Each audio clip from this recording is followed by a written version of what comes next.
निश्चित धरणीवासी अचेष्ट अवस्थार राजनीति शासने जनशून्य नगरी पथ झिल्ली झंकारी स्तन स्तब्ध केवल स्मृति जुगवेदी मानस को मर्माहत करुच्ची विधवा रमणी गण करुण क्रंदन स्वर निष्ठुर पूर्व कर्मकर्ता लीला से महेन्द्रगढ़ राजा शैतन भीमरुद्र देवर तांडव सुधावर अमर गुणगति मौग्धा प्राण सुनु वसुंधरा शुष्क पत्र पुष्प हेउ सुशोभित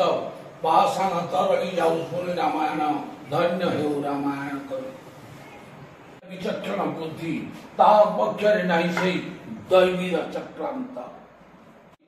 निद्रित धरणीवासी अचेष्ट अवस्थार राजनीति शासने स्तब्ध केवल स्मृति जुग भेदी मानसक मर्म बहु जन जा पक्षरे रही शांति नीति अवलंबन करती ता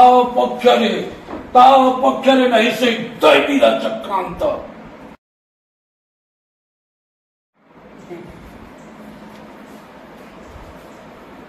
बहु किए कहे से दैवी चक्रांतर गति सर्वठारे कार्यकारी हेब नहीं बहु जन जा पक्ष रही शांति नीति अवलंबन करितांती ता पक्षरे नहीं से दैवी चक्रांत विलेन रूल पढ़ले विलेन रूल जब पढ़ी देली बेले रक्त गरम हो जावा